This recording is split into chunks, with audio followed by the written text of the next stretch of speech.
Hello everyone, मैं हूं Nikunj Tomar and welcome to my channel. Guys, आपने अपने जीवन में बहुत से साधु देखे होंगे, लेकिन ऐसे साधु भी जरूर देखे होंगे जो नग्न अवस्था में पूरे शरीर पर राख लपेटे होते हैं। तो वहीं दूसरी ओर प्रश्न उठता है कि अगर कोई महिला नागा साधु बनना चाहे तो क्या वो भी नग्न अवस्था में रहती होंगी, या उनके जीवन में किस तरह का होता होगा, या उन्हें किन किन प्रकार की प्रक्रियाओं से गुजरना होता होगा और उनकी दुनिया कितनी रहस्यमयी होती होगी। सो चलिए, पूरा जानने के लिए वीडियो के अंत तक बने रहिए।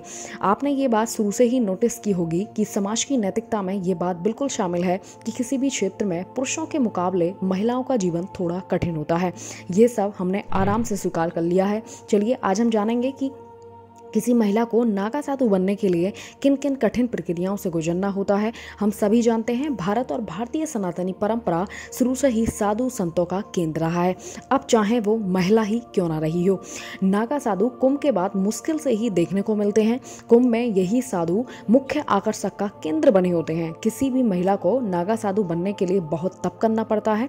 वैसे महिला साधुओं की दुनिया पुरुषों की साधुओं की तरह ही होती है, लेकिन कुछ बातों का फर्क है। किसी महिला को महिला नागा साधु बनने के लिए 10 साल तक पूर्ण ब्रह्मचर्य का पालन करना बहुत जरूरी काम होता है। यदि कोई महिला ऐसा नहीं कर पाती है तो वह साधु नहीं बन सकती। 10 साल तक पूर्ण ब्रह्मचर्य के बाद ही ये निर्णय लिया जाता है कि इस महिला को नागा साधु बनाया जा सकता है। इस बात का निर्णय महिला नागा साधु अखाड़े की गुरुमाता करती हैं। इसके बाद ही आगे की सारे काम स्टार्ट किए जाते हैं। फिर इसके बाद महिला का मुंडन की प्रक्रिया स्टार्ट होती है और फिर उनको ये साबित करना होता है वह अपने परिवार से दूर हो चुकी हैं और अब किसी बात का उनको मोह नहीं है। इस बात की संतुष्टि करने के लिए अखाड़े के साधु संत महिला के घर परिवार की सही से जाँच करते हैं। कुंभ में नागा साधुओं में महिला साधु भी शाही स्नान करती हैं। नागा सन्यासिन को अखाड़े के सभी साधु संत माता कहते हैं और पूरा सम्मान करते हैं। महिला को महिला नागा साधु बनने के बाद पुरुष साधु की तरह नग्न नहीं रहना पड़ता। उन्हें कपड़े पहनने की छूट मिली है। महिला साधु एक ही सिंगल जो गेरुआ या सफ़ेद रंग का कपड़ा होता है वो ही पहनती हैं। इसके अलावा किसी महिला को महिला साधु बनने से पहले खुद का पिंडदान करना पड़ता है, यानी वो खुद की देह को मृत मान लेती हैं, जिससे उनको कोई मोह ना रहे। आपको जानकर हैरानी होगी, विदेशी साधुओं की संख्या सबसे अधिक है। चलिए, अब बात करते हैं इनकी दिनचर्या की। ये पूरी तरह ईश्वर को समर्पित होती हैं और इनके इष्ट देव भगवान शिव हैं।